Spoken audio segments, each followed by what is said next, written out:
They were burying him alive, not as punishment, as law. On Blackthorn Ridge, where winter kills the weak and the strong devour everything else, Alpha Ronin Varric stood over a shallow grave and declared the blind wolf pup unfit. The pack circled in silence. No one objected. No one dared. Except her. Alara Voss, outcast, forgotten, barely worth a name, stepped forward with trembling hands and begged for a life no one else valued. They laughed. The dirt fell. The grave sealed shut. But that night, while the pack celebrated strength, she made a choice that would burn their world to ash. Stay until the end. Drop a like. Tell us where you're watching from. The wind on Blackthorn Ridge didn't howl. It cut. It sliced through fur, through flesh, through any illusion that mercy had a place here. The cliffs rose black and jagged against a sky the color of old iron, and below them, the pack territory sprawled like scars across frozen ground. This was not a place for the gentle. Ronin Varric stood at the edge of the burial ground, shoulders broad enough to block the wind, eyes hard as the stone beneath his boots. His coat was dark gray streaked with silver, earned scars, earned rank. Alpha, uncontested, unchallenged for 7 winters. Behind him, the pack gathered in a crescent. 80 wolves, maybe more, warriors with torn ears and scarred muzzles, hunters with blood still fresh on their claws. Mothers who'd lost pups to cold, to hunger, to the ridge itself and learned not to weep. No one wept here. At Ronin's feet lay a bundle of fur no bigger than a rabbit. The pup didn't move, didn't cry. Its eyes were sealed shut, clouded white beneath the lids, blind. Unfit, Ronin said. The word fell like a stone into water, final, irreversible. Beside him the healer, a grizzled wolf named Thorn with one milky eye and hands that had delivered half the pack, nodded slowly. Born 3 days ago, eyes didn't open, won't open. Even if they did, he shook his head. He'd see nothing. Then it's decided. Wait.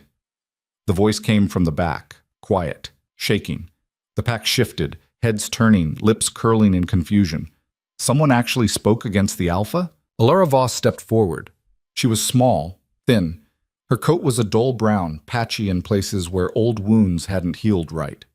She walked with a limp, legacy of a fall 2 winters back that never set properly. Low-ranked, barely tolerated. The kind of wolf who ate last, slept on the edges, and spoke only when spoken to. She wasn't supposed to speak now. Ronin's gaze locked onto her, cold, measuring. You have something to say, Voss? Alara's throat worked. Her heart hammered so hard she thought it might crack her ribs. Every instinct screamed at her to lower her eyes, back away, disappear into the crowd. But she looked at the pup, and she couldn't. He's alive, she said. He's blind. He's breathing. His heart beats. He's a burden. Ronin's voice didn't rise. It didn't need to. A drain on resources we don't have. Winter's coming harder than last year. We lost 3 hunters to the avalanche. Food's already short. You want to waste milk on a wolf who'll never hunt, never fight, never contribute? He's 3 days old, Alara said, and hated how her voice cracked. You don't know what he'll be. A ripple of laughter moved through the pack. Not cruel exactly, just dismissive. The way you laugh at a pup who barks at thunder. A voice called out from the crowd. She's got a point, though. 3 days is nothing. Another voice, harsher. 3 days or 3 months. Blind is blind. My cousin was born with a twisted paw, someone else offered. Healer said he'd never walk right. He's one of our best trackers now. That's different, Thorn cut in, his voice rough with authority. A twisted paw can strengthen. Blindness doesn't heal. Ronin stepped closer to Alara. He towered over her. His shadow swallowed her whole. I know the law, he said quietly. Weakness is death. Strength is survival. This ridge doesn't forgive mistakes, and I don't waste resources on hope. Then let me take him. Silence dropped like a guillotine. Ronin stared at her. What? Let me raise him. My rations. My responsibility. If he dies, he dies. But if he lives, he won't. You don't know that. Ronin's jaw tightened. For a moment, just a flicker, something almost like pity crossed his face. Then it hardened again. No, he said. The law is clear. Unfit pups are returned to the earth. That's how we survive. That's how we stay strong. Alara's hands clenched. And who decides what's strong? The question hung in the air like smoke. Ronan's eyes narrowed. I do. Then you're wrong. The pack sucked in a collective breath. No one called the Alpha wrong. Not here. Not on Blackthorn Ridge, where challenge meant blood and blood meant death. From somewhere in the crowd, a low growl rumbled. Someone muttered, "She's lost her mind." Another voice, "Always knew she was soft." But a few stayed silent, watching, waiting. Ronan leaned down until his muzzle was inches from hers. His voice dropped to a whisper only she could hear. "You're already at the bottom, Voss. You want to go lower? You want to find out what happens when I stop tolerating you?" Alara's legs shook. Her vision blurred. Every fiber of her body screamed to submit, to grovel, to beg forgiveness. But she looked past him, at the tiny pup lying motionless on the frozen ground, and she whispered back, "Do what you want to me. Just let him live." Ronan straightened. His expression was unreadable. Then he turned to the pack. "The law stands," he said. "Bury him." Two wolves stepped forward, Dax and Kira, mid-ranked enforcers who carried out orders without question. Dax was massive, built like a boulder, with a scar running from his left eye to his jaw. Kira was leaner, faster, with sharp amber eyes that missed nothing. Dax scooped up the pup with one massive paw.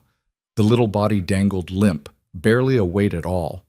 Alara moved without thinking.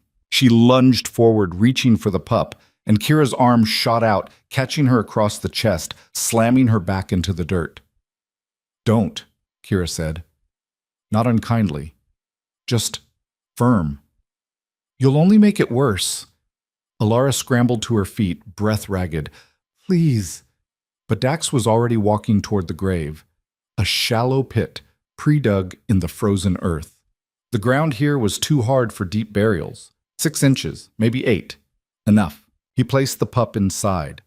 Gently, almost, like he was tucking in a child. Then he picked up the shovel.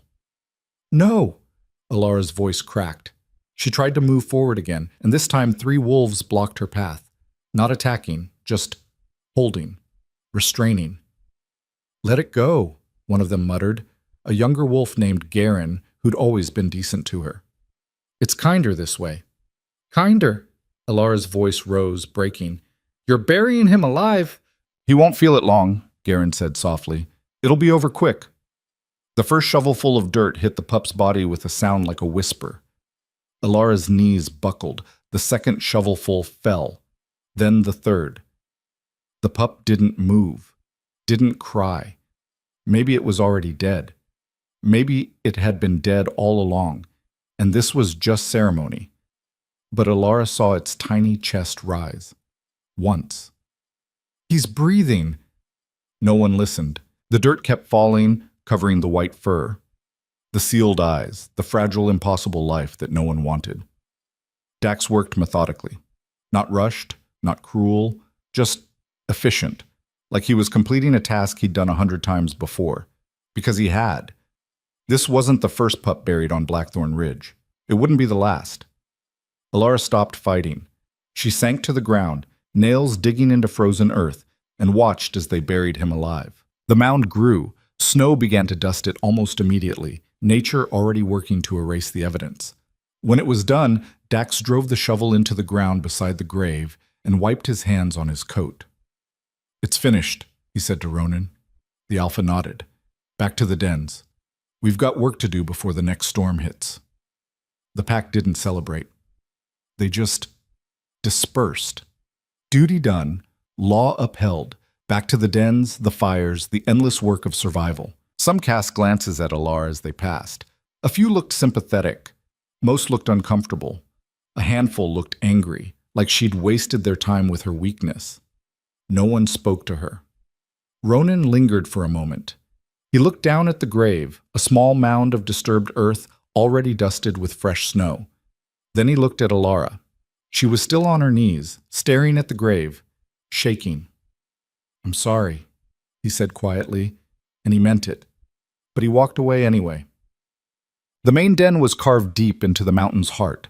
A series of interconnected chambers warmed by fire pits and geothermal vents. The largest chamber served as the pack's gathering hall, big enough to hold every wolf with room to spare. Tonight it was packed. Someone had killed a deer earlier that morning. The carcass hung from hooks near the largest fire, being carved up by the pack's butchers. The smell of roasting meat filled the air, rich and heavy. Alara sat in the shadows near the entrance, as far from the fire as she could get, while still being technically inside. Her spot. The one she'd claimed years ago when it became clear she'd never be welcome closer to the warmth. A bone landed at her feet. She looked up. Kira stood there, arms crossed, expression unreadable. "Eat," Kira said. Alara looked down at the bone. It was a rib, mostly stripped clean, barely any meat left, the scraps no one else wanted. Her usual portion. "Thanks," Alara said quietly. Kira hesitated. Then, "You know he was right, yeah? Ronan, about the pup." Alara said nothing.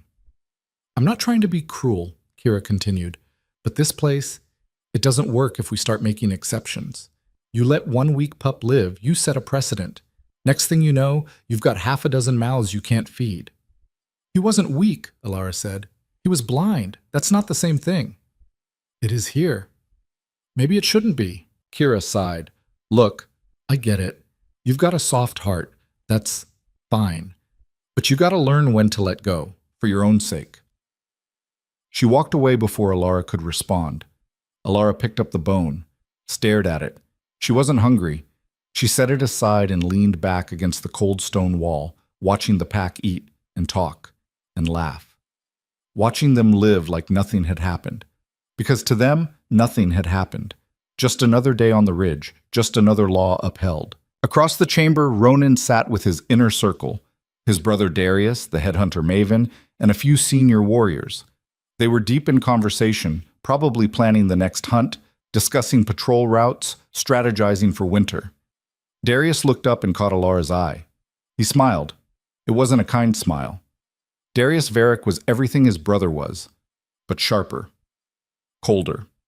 Where Ronan led with strength and conviction, Darius led with calculation and ambition. He'd never liked Alara, thought she was a waste of space, a drain on resources. He'd voted to exile her twice. Both times, Ronan had overruled him. Alara looked away. She waited until the fires burned low, until the conversations faded into snores, until even the sentries outside grew drowsy with cold and routine. Then she slipped out into the night. The burial ground was silent. Snow had already begun to cover the grave, smoothing it over, erasing the evidence. Alara knelt beside it. Her hands were bare. The cold bit into her skin immediately, turning fingers numb. She didn't care. She started digging. Her nails scraped frozen dirt. Her fingers bled. The earth resisted, hard-packed, icy, stubborn. She dug anyway, inch by inch, clawing through soil and stone. Her breath came in ragged gasps. Her hands screamed, blood mixed with dirt, turning the snow beneath her dark. She didn't stop, couldn't stop. Because somewhere under this frozen hell was a heartbeat, a life, a chance. Her fingers hit something soft, fur. A sob tore out of her throat. She dug faster, reckless now, desperate, until she'd cleared enough space to see him. The pup lay curled on his side, dirt caked in his fur. His mouth was slightly open, his eyes still sealed. He wasn't moving. Alara's heart stopped. She lifted him out with shaking hands, cradled him against her chest. He was so cold, so still. "No," she whispered. "No, no, no." She pressed her ear to his tiny chest. Silence. Then, a heartbeat. Faint, stuttering. But there. Alara's breath caught. She wrapped him in her own ragged coat, tucking him close to her body, trying to share what little warmth she had. "I've got you," she whispered. "I've got you. You're okay. The pup's mouth opened. A tiny, pitiful sound escaped, half wheeze, half cry. He was alive. Alara looked back toward the den, toward the pack, toward the law that said this pup had no right to exist. Then she looked down at the fragile life trembling in her arms, and she made a choice. The caverns beneath Blackthorn Ridge were forbidden. Old tunnels, carved by water and time, twisting deep into the mountain's bones. The pack avoided them. Too easy to get lost. Too many unstable passages. Too many things that lived in the dark. Stories said wolves had disappeared down there. Never found. Swallowed by the mountain itself. Alara had stopped believing in stories years ago. She'd spent countless hours exploring the edges of the cavern system, mapping the safe routes, finding places where no one else went, places where she could be alone, where the weight of the pack's judgment couldn't reach her. Now she carried the pup into the deepest chamber she knew, a small hollow about a 15-minute walk from the main den, accessible only through a series of narrow squeezes that would have been impossible for someone Dax's size. The chamber was roughly circular, maybe 10 feet across. A geothermal vent in the corner kept it warmer than the surface. Not comfortable, but survivable.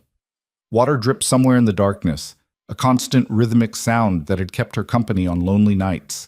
She'd brought supplies here over the years, a pile of moss for bedding, a few dried strips of meat wrapped in leaves, a water skin she'd stolen from storage. She laid the pup on the moss bed. He was still shivering, still struggling to breathe. Dirt clogged his nose and mouth. Alara used the edge of her coat to clean his face, gently wiping away the soil, clearing his airways. The pup coughed, a weak, pitiful sound, but he kept breathing. She had no milk, no food suitable for a newborn, but she had her rations. The bone Kira had given her earlier, the scraps she'd saved from yesterday. A few strips of dried venison she'd been hoarding. She chewed the meat until it was soft enough for him to swallow. Fed him tiny pieces, one at a time, coaxing his mouth open, watching him struggle to eat. It took forever. By the end, he'd swallowed maybe 3 small bites, but he was breathing easier. His shivering slowed. Alara collapsed beside him, exhaustion crashing over her like a wave. Her hands were still bleeding, her body ached, but the pup was alive. She needed to name him, couldn't keep calling him the pup in her head. She thought about it while she watched him sleep, thought about what he'd survived, what he was still surviving. Kael, she whispered. It meant storm in the old tongue, because that's what he was, a storm she'd pulled from the grave, a storm that would either destroy her or save her. She didn't know which yet. Whoa, the first week was hell. Alara moved between 2 worlds, the pack by day, the cavern by night. She woke before dawn, fed Kael whatever scraps she'd saved, made sure he was warm and hidden, then hiked back to the main den in time for morning duties. She worked harder than ever, hauling water from the frozen stream, mending torn gear, cleaning out the fire pits. Whatever low-ranked tasks were thrown her way. She ate less, slept less, pushed herself harder than she ever had, because every scrap of food she saved went to Kael. Every moment of rest was spent in the cavern, watching over him, making sure he was warm, making sure he was breathing. Kael was growing, slowly, painfully slowly, but growing. His coat thickened, his legs grew steadier, his breathing evened out, but his eyes still hadn't opened. She'd hoped, foolishly, she knew, that maybe Thorn had been wrong, that maybe Kael's eyes would open after a few days, clear and perfect. They didn't. The lid stayed sealed, and when she gently tried to open them, she saw only the milky white beneath. Blind, just like Thorn had said, but something else was happening. Kael's ears swiveled constantly, tracking sounds Alara couldn't hear. His nose twitched at scents she couldn't catch. When she moved around the cavern, his head followed her, not with sight, but with something else, awareness. He was learning the world through sound, through scent, through vibrations in the air, and he was learning fast. By the end of the first week, he could navigate the small cavern without bumping into walls. By the second week, he was playing, pouncing on shadows, wrestling with loose stones, growling his tiny, ridiculous growl. Alara watched him tumble across the moss, chasing echoes, and felt something crack open in her chest. Joy. She'd almost forgotten what that felt like. One night, she was sitting against the wall, exhausted, when Kael suddenly scrambled into her lap and curled up against her chest. He made a small, contented sound. Alara's throat tightened. She wrapped her arms around him and cried, for the first time in years, not from pain or fear or exhaustion, from something that felt dangerously close to hope. But the pack was noticing. You look like hell, Kira said one morning, watching Alara haul a water bucket up the hill. Alara forced a smile. Just tired. You're always tired lately. Kira's eyes narrowed. You eating enough? Yeah, fine. You sure? Because you're skin and bones, Voss. I've seen corpses with more meat on them. I'm fine. Kira didn't look convinced, but she didn't push. Others weren't so subtle. Where do you disappear to at night? Dax asked a few days later, cornering her near the storage den. Alara's heart jumped. Nowhere. Just can't sleep sometimes. I go for walks. In the dark? In this cold? Clears my head. Dax studied her for a long moment. Then he shrugged. Your funeral. But his eyes lingered. Alara knew she was running out of time. The pack was too observant, too tight-knit. Eventually someone would follow her. Someone would find the cavern. Someone would find Kael. She started varying her routes, entering the caverns from different angles, covering her tracks in the snow. It helped, but it wasn't enough.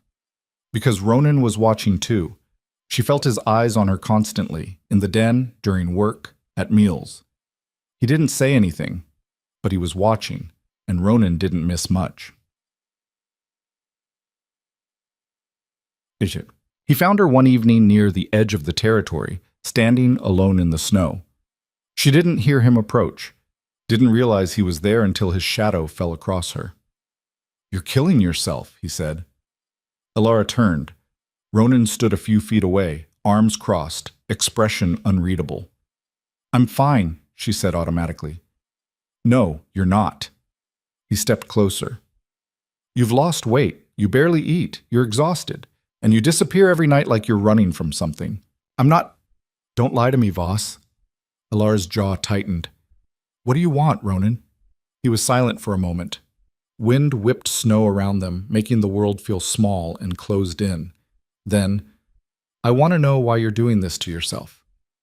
Doing what? Wasting away. For what? For a pup that's already dead? Alara's breath caught. He's not... She stopped. Ronan's eyes sharpened. He's not what? Damn it. Alara looked away. Nothing. Ronan grabbed her arm, not hard, but firm. What did you do? Nothing. Alara... Let go of me. He did. But he didn't step back. If you saved him, Ronan said quietly, if you dug him up, and you're hiding him somewhere. Why would I do that? Alara's voice was too sharp, too defensive. You saw him buried. You made sure of it. Ronan stared at her. She forced herself to hold his gaze, forced herself to keep breathing, forced herself not to crack under the weight of those cold, calculating eyes. Finally, Ronan stepped back. You're a terrible liar, he said. Then he turned and walked away. Alara stood frozen, heart hammering. He knew, or at least he suspected, which was almost worse. That night, she moved Kael deeper into the caverns, to a chamber she'd found years ago, hidden behind a narrow squeeze that only someone her size could fit through. You had to crawl on your belly for about 10 feet through a tunnel barely wider than your shoulders, then drop down into a smaller chamber. Safer, she hoped. Kael was nearly a month old now, still small, still blind, but stronger. His coat was thick and soft. His legs were steady. He could run, jump, play. He nuzzled against her when she fed him, making small, contented sounds. We have to be quiet now, she whispered. Okay? No more playing during the day. No more noise. Kael tilted his head, ears swiveling. He understood. Somehow, impossibly, he understood. Alara curled around him in the dark, listening to his heartbeat, feeling his warmth, and wondered how much longer she could keep him alive. How much longer she could keep herself alive. Because she was fading. She knew it, felt it in the weakness of her limbs, the fog in her mind, the way her hands shook even when she wasn't cold. She was starving, giving everything to Kael, and it was killing her. But when she looked at him, blind, fragile, alive, she couldn't stop. Wouldn't stop. Even if it cost her everything. The storm hit on the first night of the new moon. Alara had been expecting it. You learn to read the signs on Blackthorn Ridge, the way the wind shifted, the thickness of the clouds, the nervous energy of the birds. This one was going to be bad. The pack huddled deep in the main cavern, fires stoked high, bodies pressed together for warmth. Sentries were pulled in from patrol. No one went outside during a storm like this. No one. Alara should have been with them. Instead, she was in the hidden chamber, wrapped around Kael, shivering so hard her teeth rattled. The cold was unbearable. The wind found every crack, every gap, turning the cavern into a frozen hell. Even the geothermal vent couldn't keep up. Kael whimpered, burrowing against her. "I know," she whispered. "I know. It's okay. We're okay." But they weren't. She was too weak, too cold. Her body was shutting down piece by piece. Her vision kept blurring. Her fingers had gone numb hours ago. She couldn't feel her toes. She wasn't going to make it through the night, and if she died here, Kael would die too.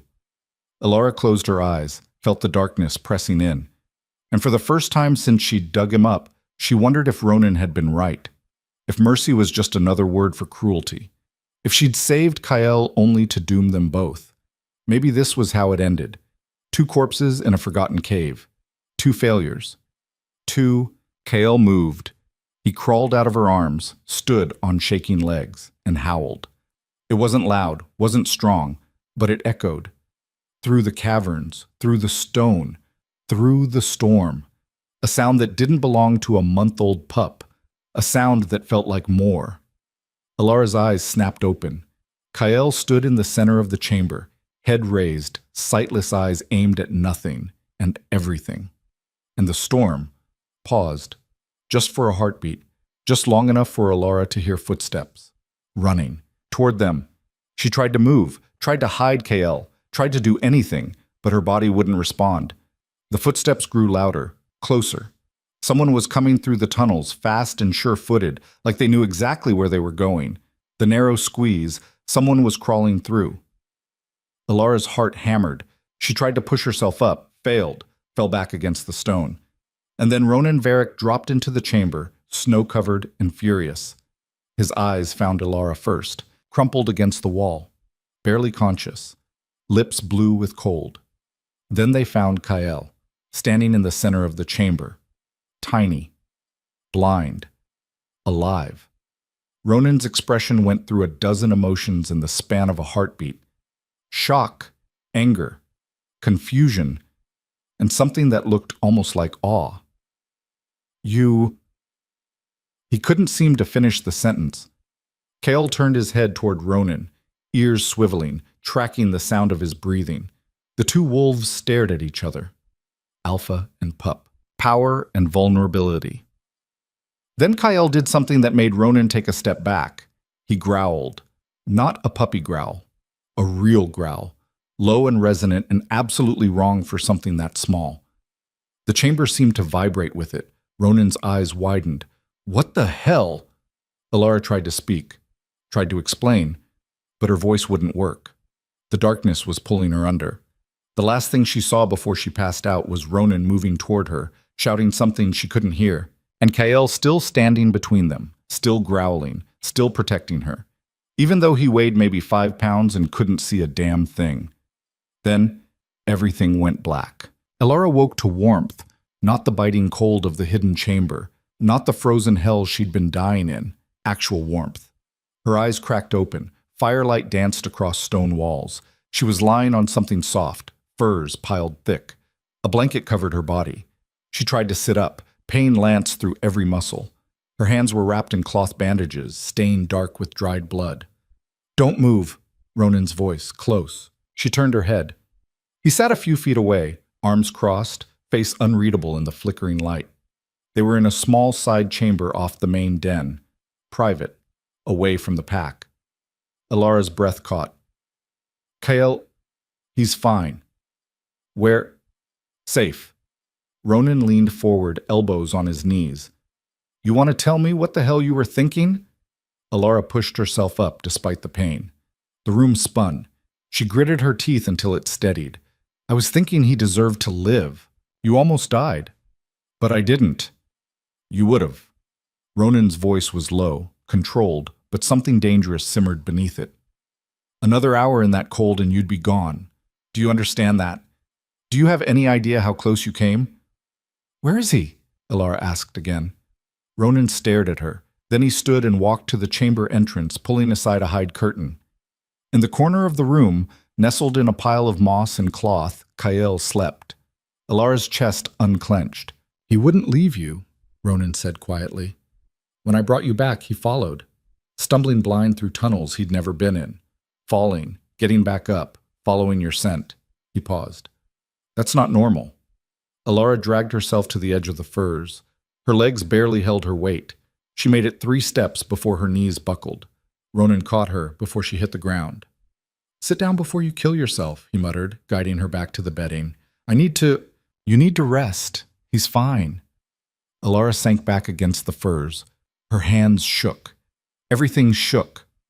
Ronan crouched beside her, studying her face. How long have you been starving yourself? I'm not. Don't lie to me. I can see your ribs through your coat. When's the last time you ate a full meal? Elara looked away. I eat. Scraps, bones, whatever's left after everyone else takes their share. His voice hardened. You've been feeding him with your own rations, haven't you? She said nothing. How long, Elara? Since I dug him up. Ronan's jaw tightened. He stood, paced to the other side of the chamber, turned back. You dug up a pup we buried according to pack law. You've been hiding him for weeks.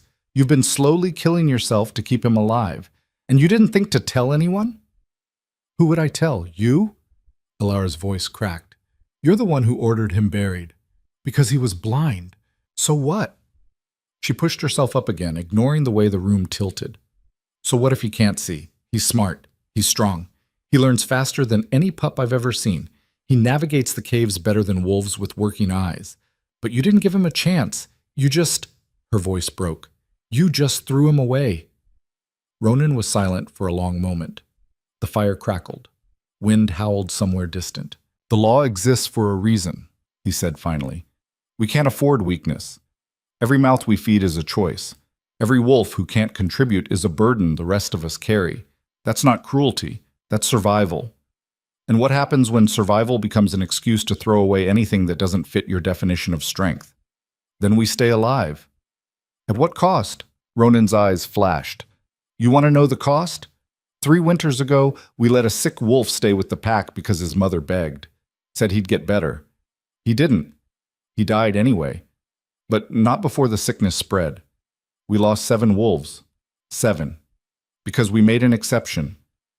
Kael's not sick. He's blind, Elara. He'll never hunt, never fight, never pull his weight. You don't know that. Yes, I do.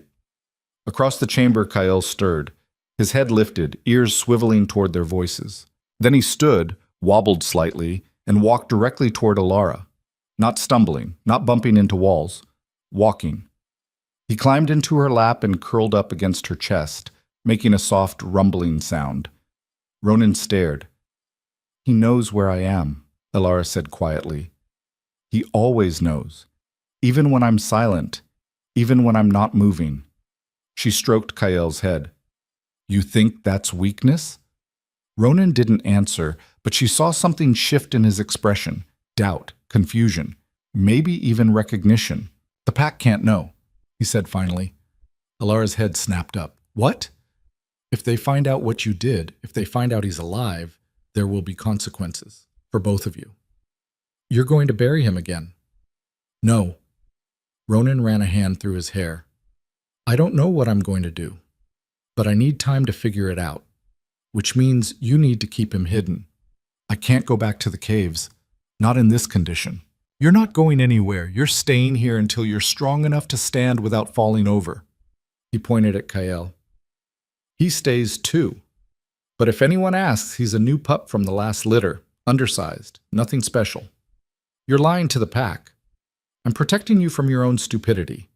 Elara wanted to argue, wanted to tell him she didn't need his protection, but she was too tired, and Kael was warm in her arms, and for the first time in weeks, she felt something close to safe. Thank you, she whispered. Ronan grunted. Don't thank me yet. The next 3 days were a blur of sleep and food and pain. Ronan brought her meals, actual meals, not scraps. Roasted meat, fresh bread, broth thick with vegetables. Eat, he'd say, setting the bowl beside her. All of it. Elara ate. Her body was so starved it hurt to eat. Her stomach cramped. Her head spun. But she forced it down because Kael needed her strong. Ronan brought food for Kael too. Minced meat, bone marrow, milk from the nursing mothers, though he refused to say how he'd gotten it. Kael ate like he'd been starving his whole life, which Elara realized he had been. She'd been feeding him scraps, barely enough to survive, and he'd been growing anyway, burning through reserves he didn't have. Now, with proper food, he transformed. His coat grew thick and glossy, his legs strengthened, his body filled out. By the third day, he was twice the size he'd been. He's growing fast, Ronan observed, watching Kael wrestle with a piece of cloth. Too fast. Is that bad? I don't know. Ronan frowned. I've never seen a pup develop this quickly. Elara reached out, and Kael immediately abandoned the cloth to climb into her lap. She ran her hands over his body, checking for injuries, for signs of illness. Nothing. He was perfect, except for the eyes that would never open. What happens when I'm better? She asked quietly. Ronan didn't answer right away. He stared into the fire, jaw working. I haven't decided, he said finally. The pack will find out eventually. I know. Darius already suspects something. He watches me. Watches you. Ronan's expression darkened at his brother's name. Darius watches everyone. It's what he does. He wants your position. He's wanted it for years. Ronan stood, paced to the entrance, looked out into the main den beyond. Doesn't mean he'll get it. But Elara heard the uncertainty in his voice. On the fourth day, Ronan brought someone else. Thorn. The old healer limped into the chamber, one milky eye sweeping over Elara, then landing on Kael. He stopped cold. That's not what you think, Ronan cut in. Thorn's good eye narrowed. That's the blind pup, the one we buried. Silence. Ronan's hand moved to the blade at his belt. Not threatening, just ready. Thorn looked between them, then he sighed. Put the knife away, boy. I'm not going to tell anyone.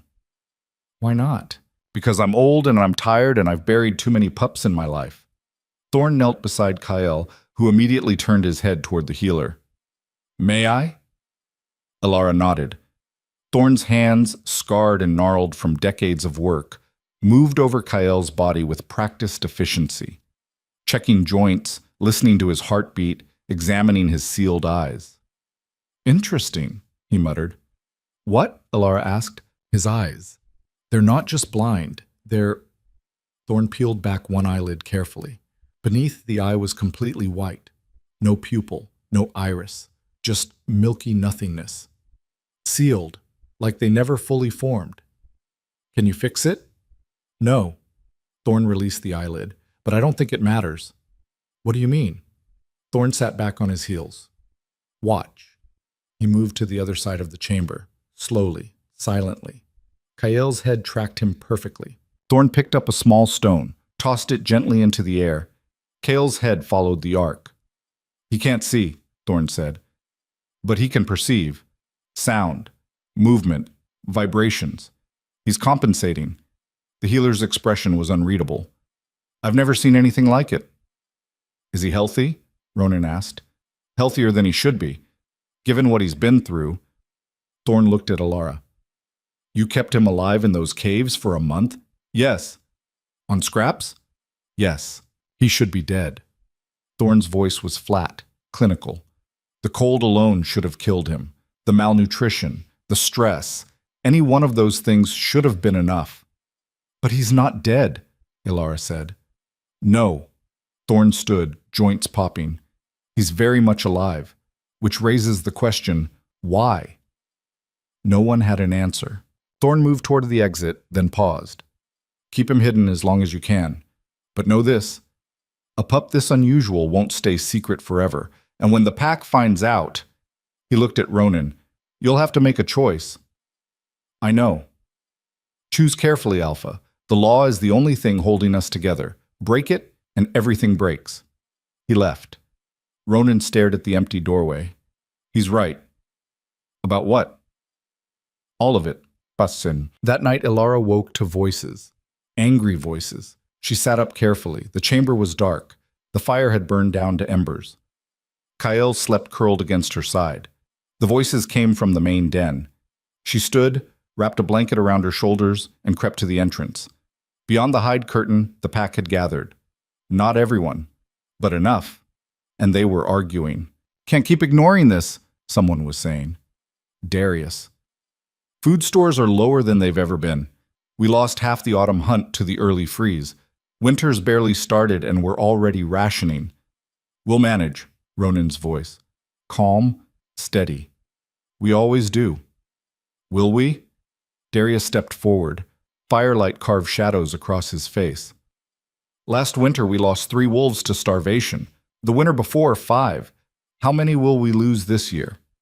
That's not... And meanwhile, you're hoarding resources. Darius gestured toward the side chamber, toward Ilara. Feeding a wolf who contributes nothing. Wasting food on... Careful!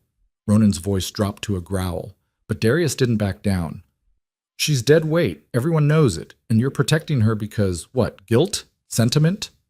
I'm protecting her because she's part of this pack. Barely. Darius looked around at the gathered wolves. How many of you agree? How many of you think we should be wasting resources on wolves who don't pull their weight? A few hands went up, not many, but enough. Ilara's stomach twisted. This isn't a vote, Ronan said. Maybe it should be. The chamber went dead silent. Challenge. That was challenge.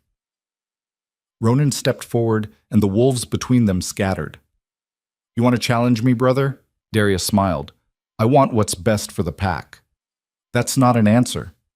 Isn't it? They stared at each other. 2 alphas, 2 visions of leadership. Finally, Ronan spoke. You challenge me. You'd better be ready to bleed. I'm always ready. Then name the time.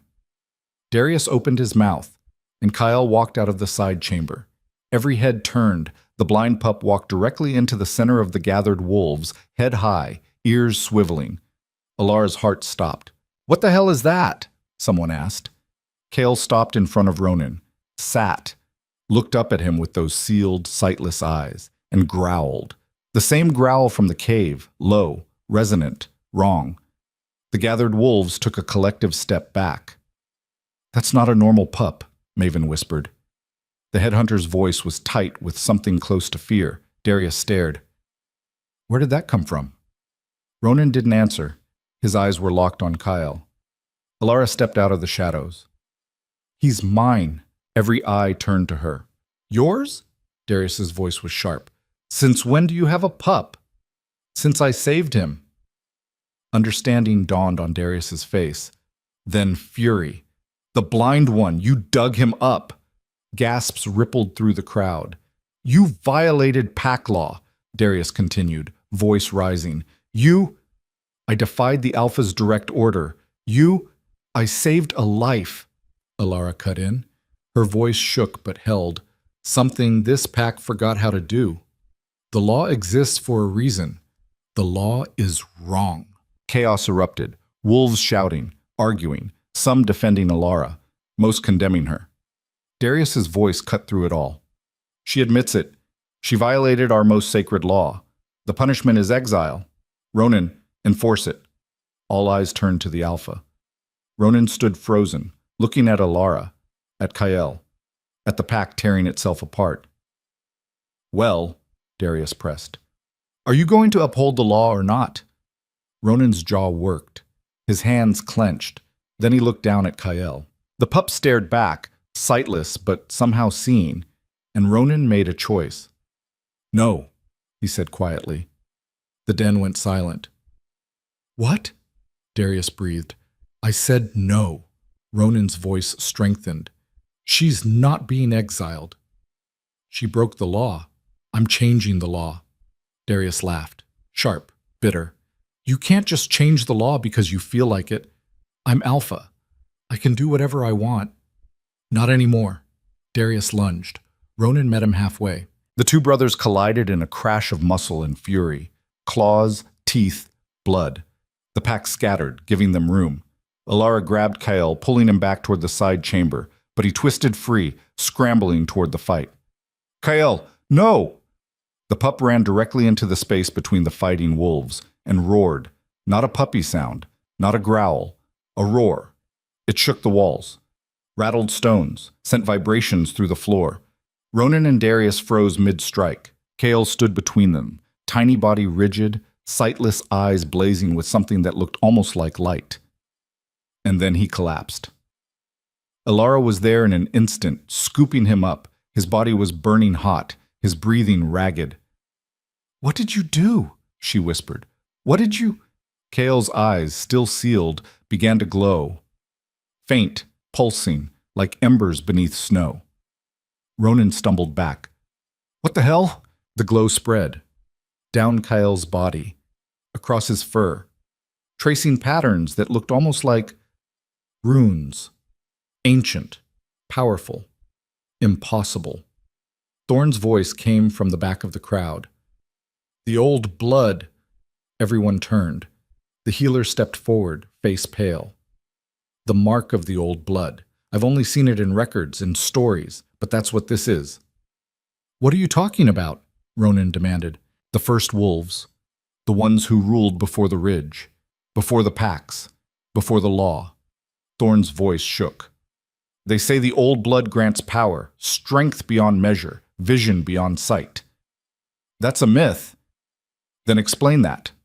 Thorn pointed at Kael. The glow was fading now, sinking back beneath the pup's fur. But the patterns remained, faint silver lines that traced across his body like a map to something ancient. Kael's breathing steadied. His body cooled. He opened his eyes, still sealed, still blind. But behind the milky white, something moved, something that looked like starlight. Alara held him close, heart hammering. "You're okay, you're—" Kael licked her face. Then he turned his head toward the gathered pack, and every wolf there felt it. A presence, a weight, a certainty that this tiny blind pup was something far more than he appeared. Darius recovered first. "I don't care what he is. The law stands. She broke it. She pays." He moved toward Alara. Ronan blocked his path. "Touch her and I'll kill you," the Alpha said quietly. "You're choosing her over the pack?" "I'm choosing what's right." "There is no right. There's only survival." Ronan's eyes hardened. "Then maybe we've been surviving wrong." Darius's face twisted with rage. He looked around at the gathered wolves. "You see, your Alpha has gone soft, weak, protecting traitors, harboring abominations." He raised his voice. "Who stands with me?" A dozen wolves stepped forward. Not many, but enough. "This is your last chance, brother," Darius said. "Choose the law, or choose her." Ronan looked at Alara, at Kael, at the fractured pack around him, then back at his brother. "I choose truth," he said, "and the truth is our law has been keeping us weak, not strong. We've been so afraid of burden that we've thrown away anything that doesn't fit our narrow definition of strength. How many pups have we buried who might have been extraordinary? How many wolves have we exiled who could have made us better? This is insanity. This is survival." Ronan stepped forward. Real survival, not just clinging to existence, actually thriving, growing, becoming something more than just predators fighting over scraps. "Pretty words won't feed us through winter. Neither will fear." The two brothers stared at each other. Then Darius turned to his followers. "We're leaving. Anyone who wants to survive the winter, real survival, not this fool's dream, comes with me." He walked toward the exit. His wolves followed. 12 of them, young, strong, warriors and hunters, a significant loss, but not fatal. The pack watched them go in silence. When the last one disappeared into the night, Ronan turned to the remaining wolves. "Anyone else want to leave?" he asked. No one moved. "Good."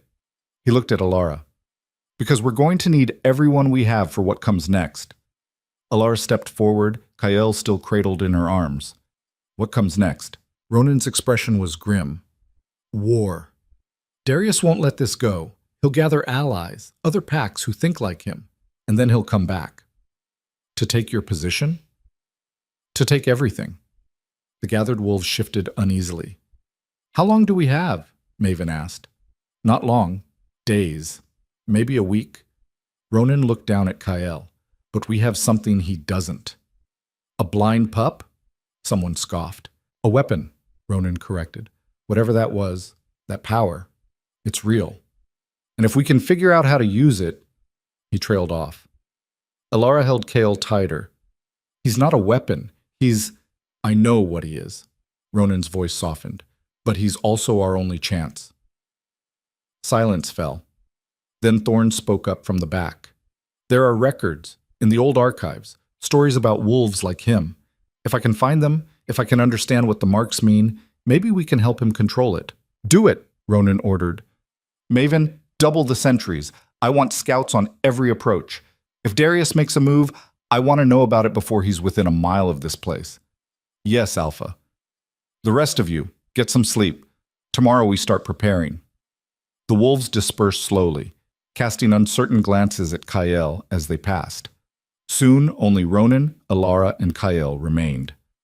I'm sorry, Alara said quietly. For what? Breaking the pack apart. Ronan shook his head. You didn't break anything. You just exposed the cracks that were already there.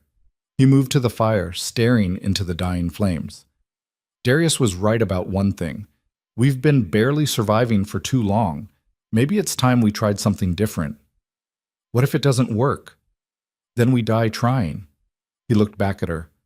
Which is better than slowly withering away because we're too afraid to change. Kyle stirred in Alara's arms, making a small sound. She looked down at him, at the silver marks still faintly visible on his fur, at the sealed eyes that somehow saw more than any of them. And she realized something. She'd saved him because she couldn't bear to watch him die. But maybe, just maybe, he was going to save all of them, if they didn't destroy each other first. The thought haunted Alara through the long night that followed. She sat in the side chamber with Kyle curled against her chest, watching the silver marks on his fur pulse faintly with each breath. Outside she could hear the pack moving, nervous, uncertain, preparing for a war none of them wanted. Ronan hadn't slept. She'd seen him pass by the entrance a dozen times, always moving, always checking, always planning. Kale stirred as dawn broke. His sealed eyes turned toward the entrance, ears swiveling. What is it? Alara whispered. The pup's body went rigid. Then the howl came, distant, from the eastern ridge, a challenge call that echoed across the frozen landscape. Darius. Ronan burst into the chamber seconds later. Get him to the deepest cave, now! What's happening? They're here. Sooner than I thought. Ronan's face was tight. Darius brought friends. Alara stood, legs still shaky but stronger than they'd been. How many? Too many. She followed him to the main den. Through the entrance she could see them, dark shapes against the snow, descending from the ridge like shadows. Not just Darius's dozen, 50 wolves, maybe more. Where did he find that many? Maven breathed, standing beside Ronan. Blackwater Pack, Ronan said grimly. And Ironstone, maybe others. He turned to the gathered defenders, barely 40 wolves, many of them old or injured. We can't win this fight. So what do we do? Kira asked. We talk. Maven's head snapped toward him. You can't be serious. I won't throw away lives on a battle we can't win. Ronan moved toward the entrance. I'll meet with him, hear what he wants. He wants you dead, Alara said quietly. Ronan looked at her. Probably, but maybe I can buy us time. He walked out before anyone could stop him. Alara watched him descend toward the burial ground where the enemy pack had gathered, alone, unarmed except for the knife at his belt. Kyle whimpered in her arms. I know, she whispered. I don't like it either. Ronan stopped 10 feet from Darius. His brother stood at the center of a formation of warriors, all bigger than him, all armed, all ready to tear him apart on command. Quite the army you've gathered, Ronan said. Darius smiled. They understand what you refuse to accept. The old ways are dying. The strong survive, the weak perish. There's no room for sentiment. Is that what you told them? Or did you promise them our territory? Both. Darius took a step forward. Your experiment is over, brother. The pack is broken. Your wolves are weak. Your leadership is finished. We're not weak. No? Darius gestured at the den entrance, where Alara stood watching. "You're harboring a cripple and an abomination. You've lost a quarter of your fighting force, and you're standing here alone trying to reason with me." He laughed. "That's not strength. That's desperation." Ronan's jaw tightened. "What do you want?" "Step down, publicly. Acknowledge that your way failed. Give me the ridge. And if I don't?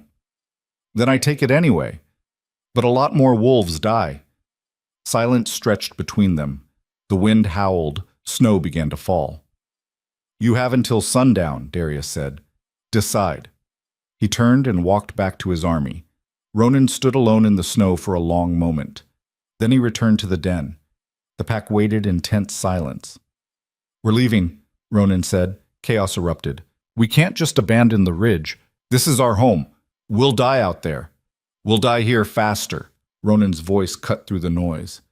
"We're outnumbered 3-1. Half of you can barely fight. We don't have enough weapons, enough food, enough anything to hold this position." He looked around at the frightened faces. "But if we retreat to the northern caves, the ones Darius doesn't know about, we can survive. Regroup, plan. And then what?" someone called out. "Live in hiding forever?" "No, we come back stronger." "How?" Ronan's eyes found Alara, found Kael. Understanding rippled through the crowd. "You want to bet everything on a blind pup?" Maven asked incredulously. "I want to bet on the fact that we've been doing this wrong," Ronan said. "Darius thinks strength is teeth and claws and numbers. But that's not what kept our ancestors alive. They survived because they adapted, because they found new ways when the old ways failed. This is insane. So is standing here waiting to die." Ronan moved to the center of the den. "I'm giving you a choice. Stay and fight a battle we can't win, or come with me and find a way to win the war." Silence. Then Thorn stepped forward. "I'm with you." Kira followed.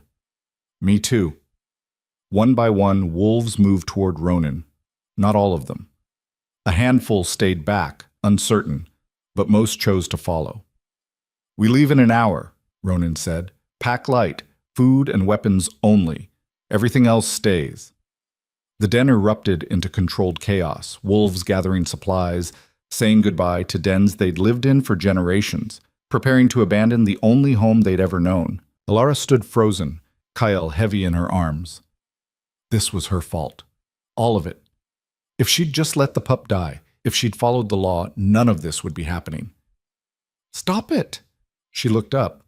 Ronan stood in front of her. "Stop what?" "Blaming yourself. I can see it all over your face." He reached out and touched Kael's head gently. This was going to happen eventually. "Darius has been waiting for an excuse for years. You just accelerated things. That doesn't make it better." "No. But it means we get to choose how this ends." He pulled back. "Can you walk? Really walk, not just stagger a few steps?" "I can manage." "Good. Because the northern caves are a 6-hour hike through rough terrain. If you can't keep up, I'll keep up." Ronan studied her for a moment, then nodded. "Get ready." They left as the sun reached its peak. 43 wolves moving in a tight column through deep snow, the young and old in the center. Warriors on the flanks, Ronan at the front, Maven at the rear. Alara walked near the middle, Kael strapped to her back in a makeshift sling Kira had fashioned from rope and hide. No one spoke. They couldn't afford the breath. The cold was vicious. Wind cut through fur and flesh, turning every step into a battle. Snow fell in thick curtains, obscuring the path ahead. Alara's legs screamed, her lungs burned. Her hands, still bandaged and half-healed, throbbed with every movement, but she kept walking. Behind them, smoke rose from Blackthorn Ridge. Darius was burning the dens. Kira saw it too. "Bastard," she muttered. "He's making sure we can't come back." "We'll build new dens," Ronan called back without turning. "Keep moving." They climbed higher. The terrain grew treacherous. Loose rocks hidden under snow, narrow ledges with deadly drops, slopes that threatened to avalanche with every step. A young wolf near the front slipped, tumbled. Ronan caught her before she went over the edge. "Watch your footing," he barked. "We don't have the numbers to lose anyone." They pressed on. Hours passed. The sun began its descent. The cold intensified. Alara's vision started to blur. Her legs buckled twice. Both times Kira caught her. Almost there, Kira lied. Just a little further. Alara knew it was a lie, but she appreciated it anyway. Kael had been silent the entire journey. Now he stirred, lifting his head, ears swiveling frantically. "What's wrong?" Alara whispered. The pup let out a low whine. Then the first arrow hit. It buried itself in the snow 3 feet from Ronan's head. "Down!" Maven roared. The column scattered, wolves diving for cover behind rocks, into drifts, anywhere that offered protection. More arrows rained down from the cliffs above. One caught a warrior in the shoulder, another grazed Thorn's leg. "Ambush!" someone screamed. Ronan was already moving, scanning the terrain. "Where are they?" An arrow answered, this one aimed directly at his chest. He dodged, but barely. Then they appeared. Wolves emerging from behind rocks and snowdrifts, 20 of them. Darius's hunters, weapons drawn, and leading them, Darius himself. "You really thought I'd let you run," he called down. "That I wouldn't know about your little escape route?" Ronan's face went cold. "How?" "You're not the only one who knows these mountains, brother." The hunters began to descend, surrounding the scattered pack, cutting off escape routes. Ronan drew his blade. "Defensive circle! Protect the young and injured!" But they were already trapped. Darius reached the bottom of the slope, blade in hand. "Last chance. Surrender. Acknowledge me as Alpha, and I'll let your wolves live." "And me?" "You're a traitor. You chose an abomination over your own pack. There's only one punishment for that." Ronan didn't lower his weapon. "Then you'll have to take it from me." Darius smiled. "I was hoping you'd say that." He lunged. The two brothers collided in a fury of steel and blood. Ronan was bigger, stronger, but Darius was faster, more ruthless. Around them the battle erupted, hunters falling on the scattered pack, defenders fighting desperately to protect the vulnerable.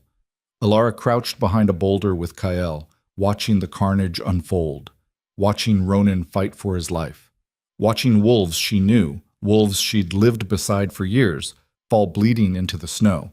This was her fault, all of it. "We have to do something," she whispered to Kael. The pup's body was vibrating, the silver marks on his fur glowing brighter, his sealed eyes beginning to burn with that strange inner light. "Can you help them?" Alara asked. "Like you did before?" Kael turned his head toward her, and somehow, impossibly, she understood. He could, but it would cost him. "I don't care," she said fiercely. "They're dying. We have to—" A shadow fell over her. She looked up. One of Darius's hunters stood there, blade raised. "Found the abomination," he called out. The blade came down. Alara threw herself over Kael, shielding him with her body. Felt the steel bite into her shoulder, felt blood, hot and immediate. Pain exploded through her. The hunter raised his weapon again, and Kael screamed. Not a puppy sound, not a roar. A sound that split the air like thunder, like rocks cracking, like the mountain itself breaking apart. The hunter flew backward, slammed into the cliff wall with bone-shattering force. He didn't get up. The battlefield went silent. Every wolf, friend and enemy alike, turned toward the source of that sound. Kael stood in front of Alara, tiny body rigid, silver marks blazing like fire. His sealed eyes opened, not the milky white everyone expected. Pure light, blinding, impossible, ancient. And in that light, Alara saw something that made her heart stop. Runes, covering his entire body, pulsing with power that felt older than the ridge, older than the packs, older than anything she could comprehend. Thorn's voice, shaking with awe. "The prophecy, it's real." "What prophecy?" Darius demanded, still locked in combat with Ronan. "The first wolves," Thorn said, stumbling forward. "The legends say they were more than animals. They were guardians. Protectors chosen by the mountain itself."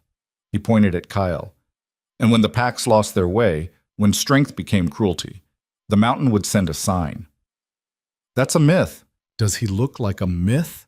Thorn's voice rose. "The marks, the power, the blindness that sees more than any of us." He turned to the gathered wolves. "We've been killing them for generations. Any pup born different, born marked, we buried them, threw them away, because we were too afraid to see what they really were." Horror rippled through the crowd. Kael's light intensified. The runes on his body began to move, shifting and changing like living things. And then he spoke, not in words, not in sounds, in pure knowing. Every wolf there felt it, a pressure in their minds, a voice that bypassed ears and went straight to understanding. You have forgotten. The voice was vast, ancient, not Kael's, or maybe it was, but filtered through something infinitely older. You were meant to be more than survivors, more than predators fighting over scraps. Images flooded their minds, memories that weren't theirs. The first wolves, living in harmony with the mountain, protecting the weak, nurturing the different, growing stronger through diversity, not despite it. You were meant to be guardians. The light pulsed, and I am the reminder. Then Kael collapsed. The light vanished. The runes faded. The presence disappeared. He lay in the snow, breathing but unconscious, looking once again like nothing more than a tiny, blind pup. Elara scooped him up with her good arm, ignoring the pain in her shoulder. Kael, wake up! His chest rose and fell, steady, alive. But he didn't wake. The battlefield remained frozen. Then one of Darius's hunters dropped his weapon. I'm not fighting this, he said. His voice shook. I'm not fighting against that. Coward, Darius spat. But his own blade wavered. Another hunter stepped back. Then another. Within moments, half of Darius's forces had laid down their weapons. You're fools, Darius snarled. It's a trick, some kind of... It's the truth, Ronan said quietly. The truth you've been running from your whole life. That strength isn't domination. That power isn't control. He lowered his blade. That we've been wrong. Darius stared at him, at the deserting hunters, at Kael's unconscious form. No, he said. No, this is over, Ronan finished. It's over, Darius. For a moment, Darius looked like he might attack anyway, might throw himself at Ronan in one last desperate bid for victory. Then his shoulders sagged. He dropped his blade. You've destroyed everything, he whispered. No, Ronan said. I've saved it. They returned to Blackthorn Ridge at sunset. What was left of it? The dens were burned, the storage caches destroyed. Everything they'd built over generations reduced to ash and rubble. But the wolves who'd fought on both sides worked together to clear the debris, to salvage what could be saved, to begin rebuilding. Darius sat alone near the burial ground, staring at nothing. Ronan approached slowly. You can still leave, Ronan said. Take whoever wants to follow you. Find a new territory. Darius laughed bitterly. Who would follow me now? The fool who attacked a chosen guardian? You didn't know. Neither did you. But you believed anyway. Darius looked up at his brother. How did you know? I didn't. I just couldn't stand the thought of being wrong, of throwing away something precious because I was too afraid to see its value. Silence stretched between them. I'm not going to beg for forgiveness, Darius said finally. I'm not offering it, but I am offering a place. Ronan held out his hand. If you're willing to change. Darius stared at the offered hand for a long moment. Then he took it. Elara sat in Thorn's den while the healer stitched her shoulder. You'll have a scar, Thorn said. Add it to the collection. Kael lay on a pile of furs beside her, still unconscious, still breathing. How long will he be out? Elara asked. I don't know. What he did... Thorn shook his head. That kind of power has a cost. His body needs time to recover. Will he be okay? I think so, but Elara...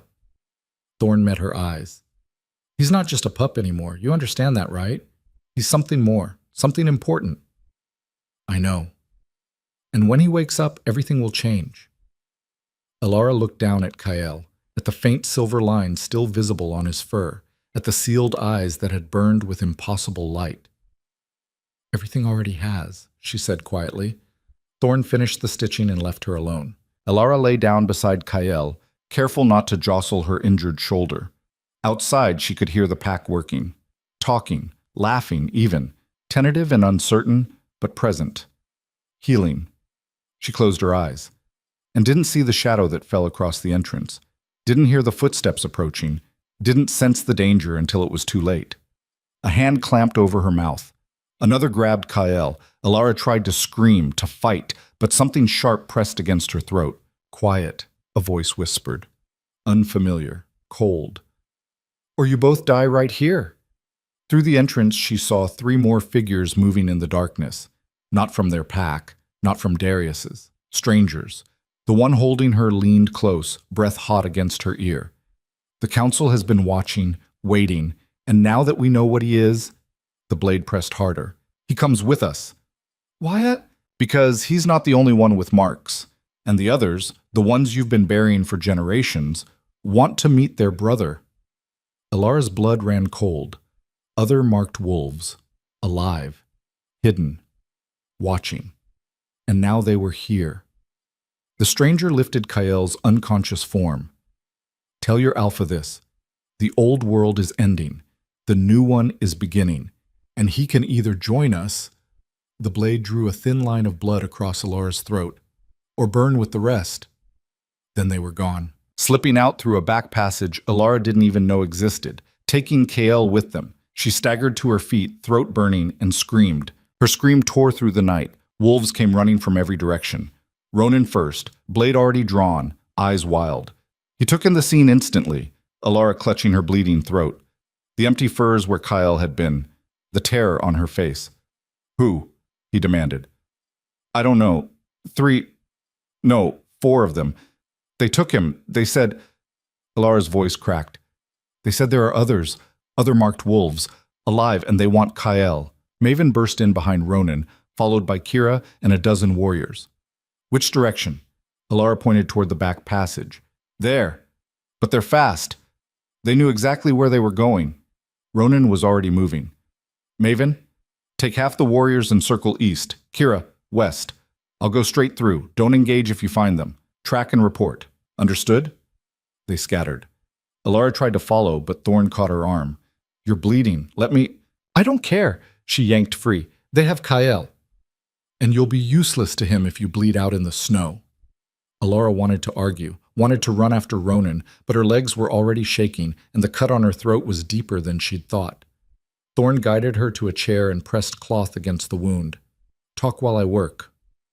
What exactly did they say? Alara repeated everything. The words, the threat, the mention of other marked wolves. Thorn's face went pale. The council. What council? I thought they were legend. Thorn's hands moved quickly, cleaning the wound, preparing stitches. Stories the old healers used to tell, about wolves who rejected the pack system entirely, who lived in the deepest mountains hiding from everyone. He paused. They say the council was formed by marked wolves who escaped burial, who banded together to survive. You never mentioned this before, because I thought it was a myth, a cautionary tale about what happens when you abandon your pack. His voice dropped.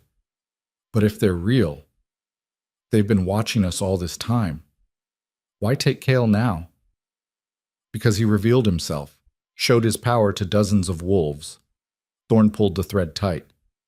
They probably see him as one of theirs. A brother stolen by the packs. He's not stolen, he's... Alara stopped.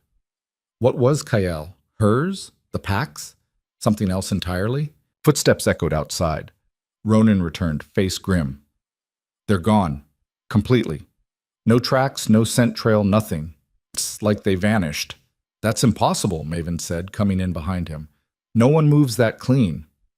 The council does, Thorn said quietly. All eyes turned to him. He explained what he'd told Alara. The legend, the marked wolves, the hidden sanctuary. Ronan listened in silence, then slammed his fist against the wall. So they could be anywhere, could have taken him anywhere. Not anywhere, Darius said from the entrance. Everyone turned. Ronan's brother stood there, looking uncomfortable under the hostile stares.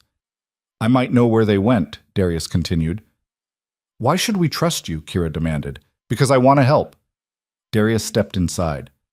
What I did was wrong, all of it, and I can't fix it. But maybe I can help fix this. Ronan studied his brother for a long moment. Talk. 3 winters ago, when I was scouting the northern territories, I found something. A valley.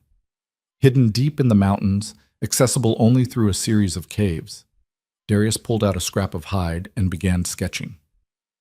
I didn't go in because it felt wrong, like I was being watched, but I saw signs. Old dens, fire pits, evidence of wolves living there. Why didn't you report it? Maven asked. Because I thought it was abandoned, and I was more interested in finding new hunting grounds than investigating old ruins. Darius finished the sketch. But if the council is real, if they've been hiding all this time, that valley would be perfect. Ronan grabbed the sketch, studied it. How long to get there? 2 days? Maybe 3 in this weather. We leave at first light. You can't take the whole pack, Maven said. We're still rebuilding, still vulnerable. I know. Ronan looked around. I'll take a small team, fast, light, minimal supplies.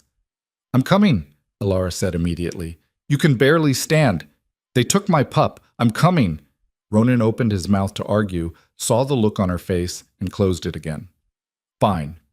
But you do exactly what I say. Understood? Alara nodded. I'll go too, Darius offered. Several wolves growled. Kira's hand moved to her blade. He's the only one who knows the way, Ronan said. We need him. We don't need a traitor. He's my brother. And right now, he's our best chance. Ronan's voice hardened. Anyone who has a problem with that can stay behind. Silence. Good. Darius, Alara, Kira, Maven, you're with me. The rest of you hold the ridge. If we're not back in a week, he trailed off. We'll be back, Maven said firmly. They left before dawn. 5 wolves moving fast through frozen darkness. Alara's shoulder throbbed with every step, but she pushed through the pain. Kael was out there, scared, alone. Or worse, surrounded by strangers who saw him as a symbol instead of a child. The terrain grew treacherous as they climbed, narrow paths carved into cliff faces, ice-slicked slopes, crevasses hidden under fresh snow. Darius led them through it all with grim efficiency. Whatever else he was, he knew these mountains. They didn't speak except when necessary. Ronan called breaks every few hours, forcing everyone to eat and drink despite the urgency gnawing at them. We're no good to him if we collapse halfway there, he said when Alara tried to skip rest. She forced down dried meat that tasted like ash and melted snow that burned her throat. On the second day, they reached the cave system Darius had mentioned. This is it, he said, pointing at a narrow opening in the rock face. The valley is on the other side.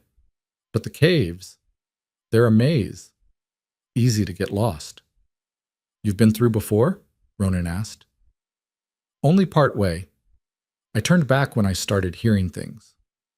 What kind of things? Voices, whispers, maybe just wind echoing through the tunnels. Maybe not. Kira drew her blade. Well, that's not ominous at all. They entered single file. The darkness swallowed them immediately. Ronan lit a torch, casting flickering shadows across wet stone walls.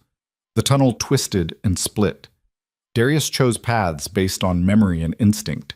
Sometimes he'd pause at an intersection, head tilted, listening. What are you hearing? Maven whispered. Nothing. That's what worries me. They pressed deeper. The air grew warmer, geothermal heat seeping through the rock. Water dripped somewhere distant, creating an eerie rhythm. Then Alara heard it. Singing. Faint. Haunting. Words she didn't recognize in a language that felt ancient. You hear that? She whispered. The others nodded. They followed the sound through twisting passages until the tunnel opened into a vast cavern, and stopped. The cavern was enormous, easily twice the size of the main den back at the ridge. But it wasn't empty. Dozens of wolves lived here, maybe 100. Dens carved into the walls, fire pits burning bright, children playing in the open spaces, and every single one of them bore marks. Silver runes traced across their bodies, some faint, some blazing. Every wolf different, every pattern unique. They looked up as the intruders entered. The singing stopped. An old wolf stepped forward. Female, scarred, with marks that covered her entire face like a mask. Her eyes were solid white, not blind like Kael's sealed lids, but filled with swirling light. You came, she said. Her voice echoed strangely like multiple people speaking in unison. We knew you would. Ronan stepped forward. Where is he? Where's Kael? Safe. Resting. The transformation took much from him. The old wolf tilted her head. I am Vera, elder of the council, and you are the alpha who let a marked pup live. I'm the alpha who wants him back. He's not yours to take. Ronan's hand moved to his blade. Every wolf in the cavern tensed. Careful, Vera said softly. You're outnumbered 50-1, and our marked wolves are trained. Yours are barely surviving. Then why talk? Ronan asked. Why not just kill us? Because we're curious. Vera moved closer, circling them slowly. For generations, the packs have buried our kind, thrown away gifts you couldn't understand. And suddenly, one alpha decides to break that pattern. Why? Because it was wrong. Wrong. Vera tasted the word. Interesting. Most of your kind don't care about right and wrong. Only survival. Maybe we're learning. Vera stopped in front of Alara, studied her with those swirling white eyes. And you, the low-ranked outcast who defied an entire pack to save one pup. What drives someone to such foolishness? Alara met her gaze steadily. Love. The word hung in the air. Vera's expression softened almost imperceptibly. Love. Yes, that's what your packs forgot. That strength without love is just violence. That survival without compassion is just slow death. Then you understand why we're here, Alara said. I do, but understanding doesn't change the situation. Vera turned back to Ronan. Kael belongs with his own kind. With wolves who won't see him as damaged, who won't spend every day wondering if he's worth the resources he consumes. He's not just his marks, Alara said fiercely. He's a child, my child, and he needs, what? A pack that barely accepts him? An alpha who protects him out of guilt? Vera's voice hardened. We can give him something better. A family that understands him, that celebrates what he is instead of tolerating it. You can't just take him. We already did. Ronan's blade cleared its sheath. Last chance. Give him back. Warriors emerged from the shadows, 30, 40, all marked, all armed. Vera raised a hand. Violence will only get you killed. Is that what you want? To die here while your pack waits for a leader who will never return? If that's what it takes. Vera studied him, then slowly she smiled. You mean that? You'd actually die for a pup you barely know, for a wolf who'll never hunt, never fight the way you value fighting. She laughed, a sound like breaking glass. Your packs are changing, finally, after all this time. Does that mean you'll return him? Maven asked. No, it means we'll give you a choice. Vera gestured, and two wolves brought Kael forward. Alara's heart lurched. The pup was awake, looking small and frightened in the grip of strangers. His sealed eyes turned toward her voice. Alara? His voice was tiny, scared. I'm here, she called back. I'm right here. Vera positioned herself beside Kael. The choice is simple. He stays with us, learns to master his power, lives among wolves who understand him, grows into what he was meant to be. Or, she paused, he returns with you, to a pack still learning, still struggling, still carrying the weight of old prejudices. That's not a choice, Ronan said. That's coercion. No. A choice would be letting him decide. Vera looked down at Kael. What do you want, little one? Stay here with your marked brothers and sisters, or return to the pack that buried you alive? Kael trembled. His sealed eyes swept across the cavern, the marked wolves, the strange den, the unfamiliar faces, then back to Alara. I want to go home, he whispered. Vera's expression tightened. You don't understand what you're giving up. I want Alara. I want home. Silence fell across the cavern. Vera stared down at the pup, at his small, determined face, at the way he leaned toward Alara despite the hands holding him. So be it, she said quietly. She released him. Kael stumbled forward and Alara scooped him up, holding him so tight he squeaked. I've got you, she whispered. I've got you. You're safe. But Vera wasn't finished. You can take him, she said to Ronan. But know this, we're watching. If your pack falls back into old ways, if you start burying marked pups again, if you choose survival over compassion, her eyes blazed, we'll come for all of them, every marked wolf in every pack, and we won't ask permission." "Understood," Ronan said. "And one more thing." Vera moved closer. "The marks are spreading. More pups are being born with them every season. Your world is changing whether you're ready or not. The question is, will you change with it? Or will you cling to old laws until they crush you?" She stepped back. "Go, before I change my mind." They didn't need to be told twice. The journey back was faster. Desperation and relief drove them harder than urgency alone. Kael clung to Alara the entire way, pressed against her chest despite her injured shoulder. He didn't speak much, just made small, frightened sounds and burrowed deeper whenever she tried to set him down. "He's traumatized," Thorne said when they finally reached the ridge 3 days later. "Being taken like that, surrounded by strangers, it would terrify any pup." "Will he be okay? Physically? Yes. Emotionally?" Thorne shook his head. "Time will tell." But over the following days, something shifted. Kael began to venture out of the den, cautiously at first, then with growing confidence, and the pack changed around him. Wolves who'd been uncertain, who'd watched with suspicion and fear, started to see him differently. They watched him navigate the dens with impossible precision despite his blindness. Watched him play with other pups, teaching them games that relied on sound and scent instead of sight. Watched him curl up beside Alara at night, content and safe in a way that marked wolves had never been allowed to be. And slowly, grudgingly, they began to accept. Not everyone. Some wolves still muttered about resources and burden and the old ways. But enough. Enough that when Ronan called a gathering 2 weeks after their return, the resistance was muted. "We need new laws," Ronan said, standing before the assembled pack.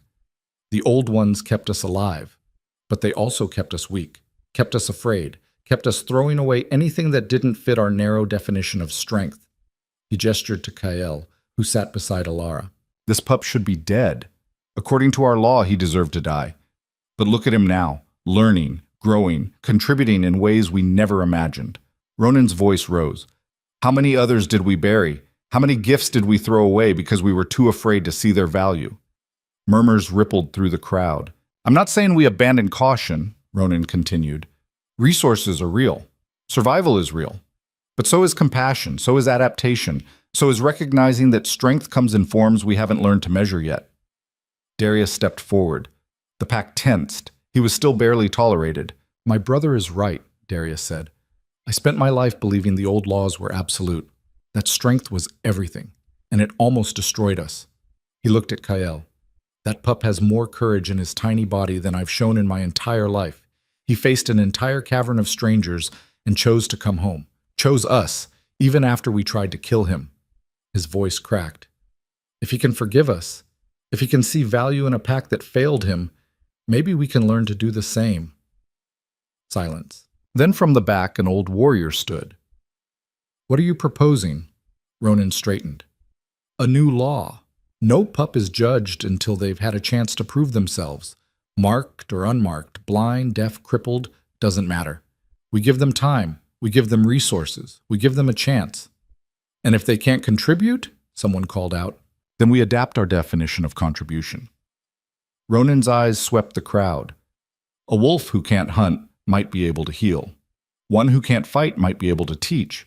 One who can't see might be able to perceive things the rest of us miss. He paused.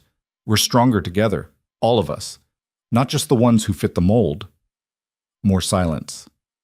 Then Kira stood. "I support this." Maven followed. "As do I."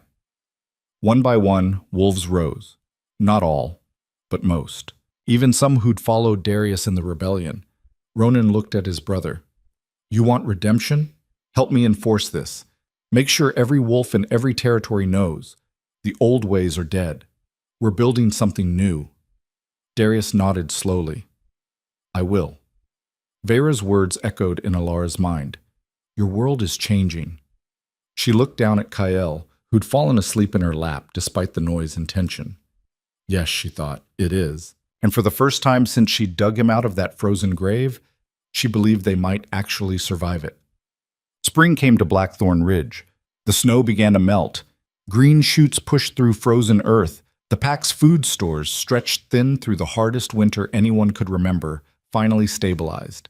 New dens rose where the old ones had burned, stronger, better designed, built with input from wolves who'd never been asked their opinions before. And in the center of it all, a small grave remained, the one where Kael had been buried. Ronan had ordered it left open. Filled with wildflowers someone planted. Alara never found out who. A reminder. She stood there one morning, Kael beside her. He was bigger now, almost adolescent, his coat thick and healthy. His sealed eyes no longer seemed like a disability, just a different way of seeing. "What is this place?" he asked. Alara had never told him, never explained where he'd come from, what they'd tried to do. But he was old enough now. "This is where you were born," she said quietly, "and where you died, and where you came back." Kael tilted his head, processing. "They buried me here. Yes. Because I was blind. Because they were afraid." "Are they still afraid?" Alara looked back at the ridge, at wolves working together, laughing together, living together in ways that would have been impossible a year ago. "Some of them," she admitted. "Fear doesn't disappear overnight. But they're learning, we all are." Kael was quiet for a moment. Then, "I'm glad you dug me up." Alara's throat tightened. "Me too. Even though it was hard, even though everyone hated you, especially because of that." She knelt beside him. "The things worth saving are usually the hardest to save. And you were worth it. Every moment, every choice, every consequence." Kael leaned against her. "I love you." The words were simple, uncomplicated, but they shattered something in Alara's chest and rebuilt it stronger. "I love you too," she whispered. Ronan's voice called from the den. "Alara! Council meeting!" She stood. "Come on, let's go see what new chaos we're dealing with today." Kael bounded ahead, navigating the rocky path with ease. Alara followed, slower but steady. The ridge was changing. The packs were changing. And for the first time in generations, that change felt like hope instead of threat. Behind them, wildflowers swayed in the spring breeze, growing in the place where death had tried to take root. But life, stubborn, impossible, beautiful life, had won instead. But life, stubborn, impossible, beautiful life, had won instead. The council chamber was packed, not just with the Ridge Pack, but with representatives from 3 neighboring territories. Word had spread about the blind pup who'd survived burial, about the Alpha who'd changed the law, about marked wolves living openly instead of dying in secret. Some had come out of curiosity, others out of suspicion, a few, very few, out of hope. Alara slipped into the back with Kael. She preferred the shadows during these meetings. Let Ronan handle the politics. She was better at the quiet work of change. But today, Ronan saw her enter and gestured her forward. "No," she mouthed. He gestured again, firmly. Alara sighed and made her way to the front, Kael following close. Every eye in the room tracked them. Some curious, some hostile, none neutral. A scarred wolf from the Ironstone Pack stood, lip curled. "That's him? The abomination everyone's talking about?" "His name is Kael," Ronan said coldly, "and you'll use it. I'll call him what he is, a drain on resources, a weakness you're celebrating like strength. Careful, Torin. You're a guest here." "Am I? Because it seems like you invited us just to preach."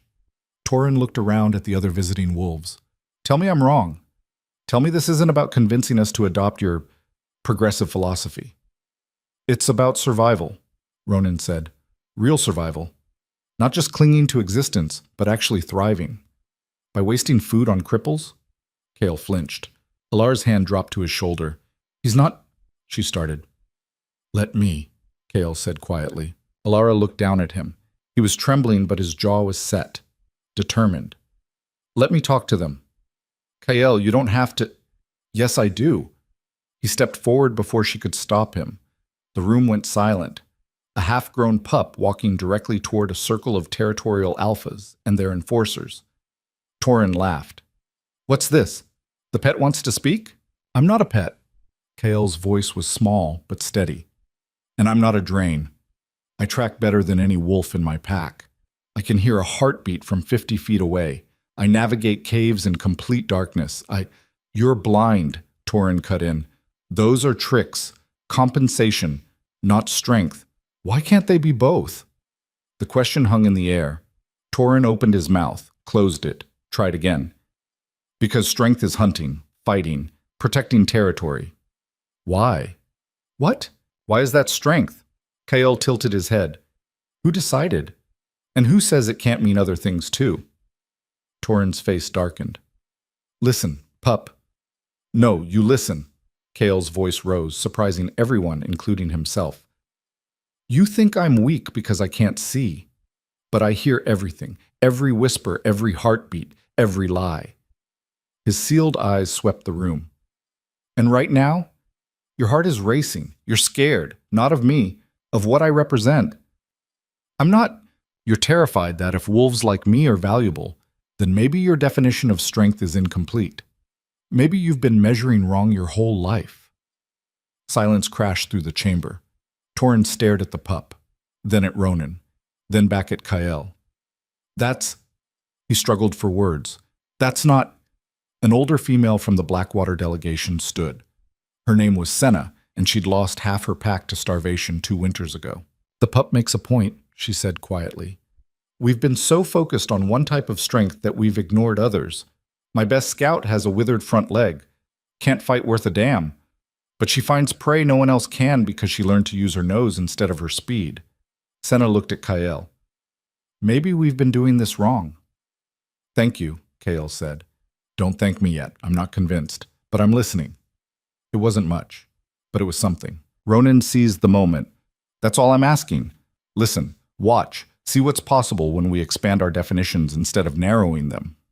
The meeting continued for hours. Arguments, debates, accusations, and defenses. Some wolves left in disgust, others stayed, uncertain but curious. By the time it ended, nothing was decided. No formal alliances, no sweeping changes, but seeds had been planted. That night, Alara found Kael sitting alone near the wildflower grave. You were brave today, she said, settling beside him. I was scared. Brave isn't not being scared. It's being scared and doing it anyway. Kael was quiet for a moment. Then, do you think it worked, what I said? I think you made them think. That's more than most wolves accomplish in a lifetime. Torin still hates me. Torin hates change. You just happen to be the face of it. Kael leaned against her. I don't want to be a symbol. I just want to be me. Alara's chest tightened. I know, but sometimes we don't get to choose what we represent. We only get to choose how we handle it. That's not fair. No, it's not. They sat in comfortable silence, watching stars emerge overhead. The ridge was quiet tonight, peaceful, like the world was holding its breath. Ronan found them there an hour later. We have a problem, he said. Of course they did. The problem arrived the next morning. Vera, the elder from the Council of Marked Wolves. She walked into the ridge flanked by 20 warriors, all bearing runes that glowed faintly in the dawn light. The pack scrambled to defensive positions. Ronan met them at the den entrance, blade drawn but lowered. We're not here to fight, Vera said. Then why are you here? To make an offer. Vera's white eyes found Kael, who stood half hidden behind Alara. The council has been watching, listening to reports from wolves who attended your gathering, and we're impressed. Impressed enough to threaten us again? Ronan asked. Impressed enough to propose an alliance? Silence. Maven stepped forward. What kind of alliance? The marked wolves have knowledge, techniques for managing our gifts, understanding our power. Your pack has something we lack, integration, the ability to live openly among unmarked wolves. Vera gestured at the ridge. Separately, we're both vulnerable. Together, we could be unstoppable. Or you could use us to spread your influence, Darius said from the side. Train our marked pups in your ways. Slowly convert the packs to your philosophy. Vera smiled. You're not wrong, but is that necessarily bad if our philosophy is compassion and adaptation? It's manipulation. It's survival. Vera's expression hardened. The old packs are dying. You know this. Every winter, more wolves starve. More territories collapse. More packs fracture under the weight of laws that no longer serve them. She looked at Ronan. You started something here, something that could save everyone. But you can't do it alone. What exactly are you proposing? Ronan asked. A partnership. We send teachers, wolves who can help marked pups and their families understand and manage their gifts. In return, you allow us to establish a permanent presence here, a bridge between the council and the packs. You want to live here. We want to stop hiding.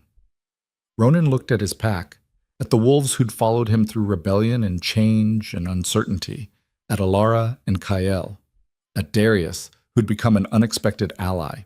The pack decides, he said finally. We vote. Vera inclined her head. Fair enough. What? The debate raged for 2 days.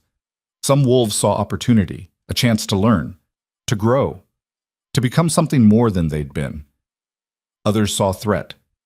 Outsiders, change, loss of control. Kael listened to it all from his corner of the den, processing arguments with that uncanny perception of his. On the second night, he approached Ronan. What do you think I should do? The Alpha asked. You're asking me? You're probably the wisest wolf here. Kael made a sound that might have been a laugh. I'm barely a year old. And you've lived more than most wolves twice your age. Ronan crouched down. So, what do you think? Kael was quiet for a long moment. Then, I think fear makes wolves small, and we've been small for too long. That's not an answer. Yes, it is. Kael's sealed eyes met Ronan's. Every wolf who voted against this, every argument I've heard comes from fear. Fear of outsiders, fear of change, fear of being different. He paused. But I'm different, and I'm still here, still alive, still valuable, because one wolf chose courage over fear. He meant Alara. Ronan nodded slowly.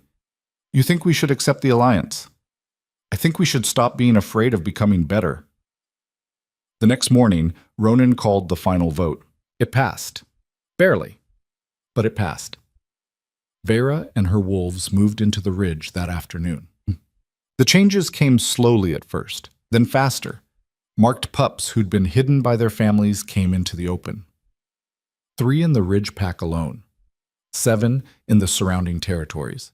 The council's teachers worked with them, showed them techniques for managing power, for channeling the energy that sometimes overwhelmed young marked wolves. Kael participated in the training despite already having better control than most. He made friends among the other marked pups, found community with wolves who understood what it meant to be different. But he always came back to Alara. She'd become something unexpected in the months following the alliance. Not just Kael's guardian, not just a low-ranked outcast. A teacher herself. Wolves came to her, parents of marked pups mostly, asking for advice. How do you help a child who's different? How do you protect them without smothering them? How do you teach a pack to see value instead of burden? She didn't have all the answers, but she had experience and empathy, and a stubborn refusal to accept that different meant lesser. Ronan noticed, started bringing her into council meetings, asking her opinion on policies, on disputes, on the 1,000 small decisions that shaped pack life. You don't have to do this, she told him after one particularly long session. I'm fine staying in the background. I'm not doing it for you, Ronan said. I'm doing it because the pack needs your perspective, and frankly, you're better at this than half my senior advisors. That's not saying much. He laughed. It was good to hear him laugh. The weight of leadership had carved lines into his face that hadn't been there a year ago. But there was lightness, too. Hope. Alara, he said after a moment, what you did, saving Kael, it changed everything. You know that, right? I just did what felt right. That's what I mean. You trusted your instinct over law, over tradition, over every voice telling you to stop. He met her eyes. That's not common. That's rare. And it's valuable. Alara felt heat rise to her face. I didn't do it to be valuable. I did it because I couldn't watch him die. I know. That's what makes it matter. 6 months after the alliance, Vera called a gathering. Not just the Ridge Pack, not just the neighboring territories. Every pack within a week's travel, alphas and elders from dozens of groups, some marked, most unmarked, all curious about the rumors they'd heard. They gathered in a valley south of the ridge, neutral ground, spacious enough to hold hundreds of wolves. Alara stood with Kael near the back, watching the crowd assemble. So many wolves, so many opinions, so many potential conflicts. "Are you nervous?" Kael asked.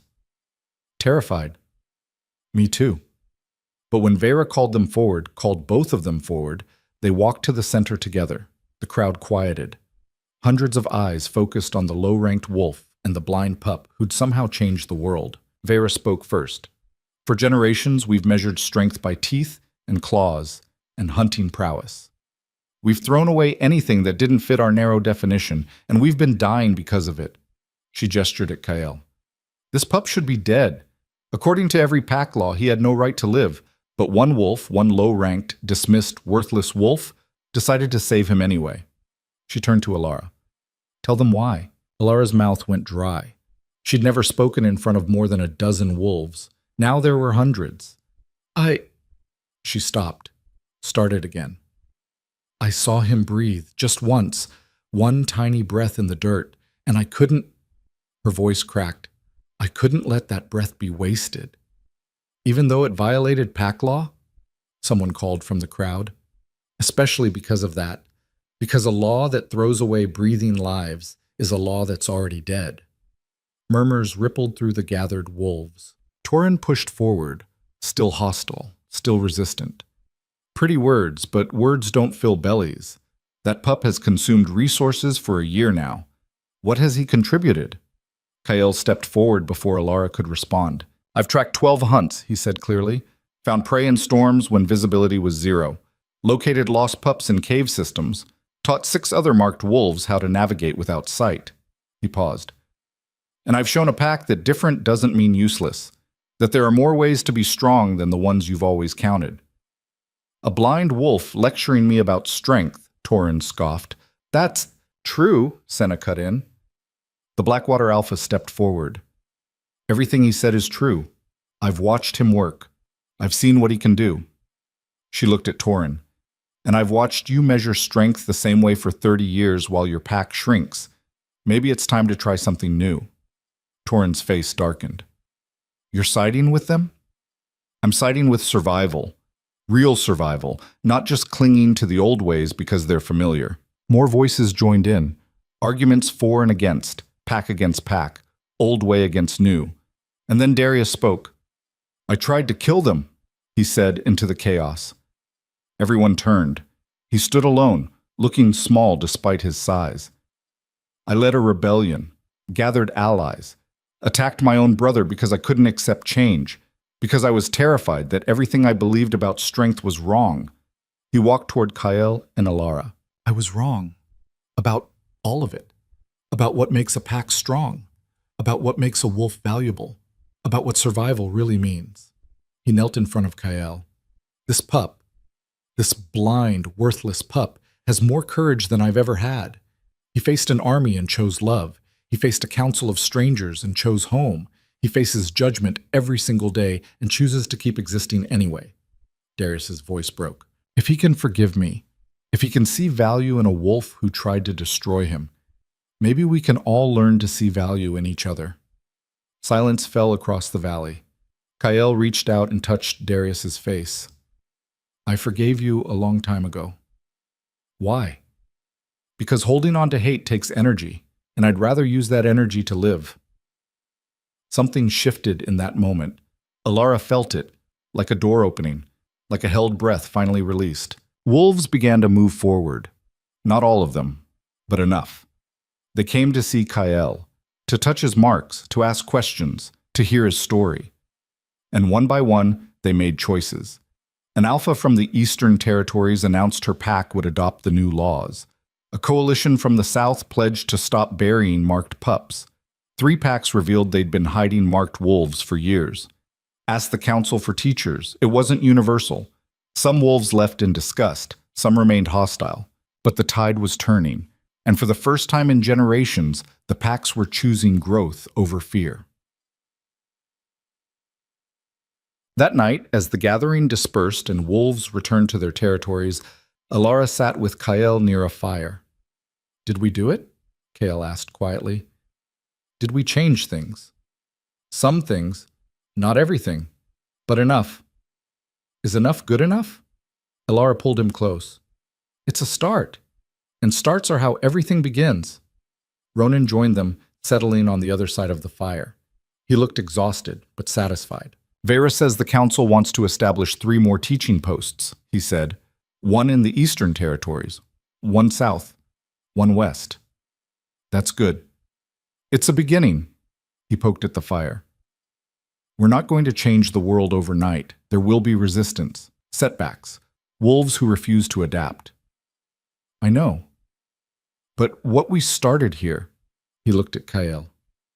It's going to spread, slowly, messily, but it's going to spread. Kael yawned, leaning heavier against Elara. She stroked his head, feeling the silver marks beneath his fur. They didn't glow anymore unless he used his power.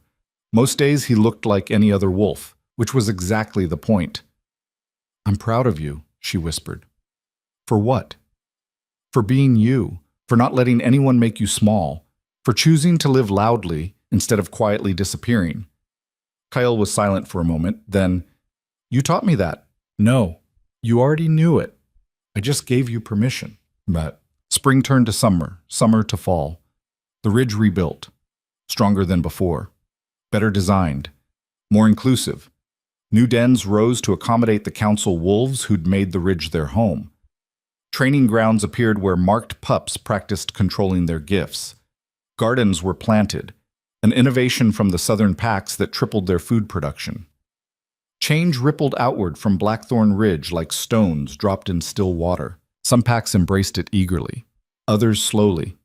A few violently opposed it and splintered apart, with the younger wolves fleeing to territories that welcomed them. And through it all, Elara watched. No longer an outcast, no longer invisible.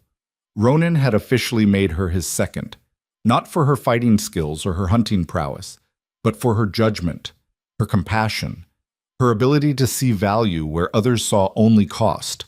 She'd argued against the appointment, said she wasn't qualified. Neither was I when I became alpha, Ronan had said.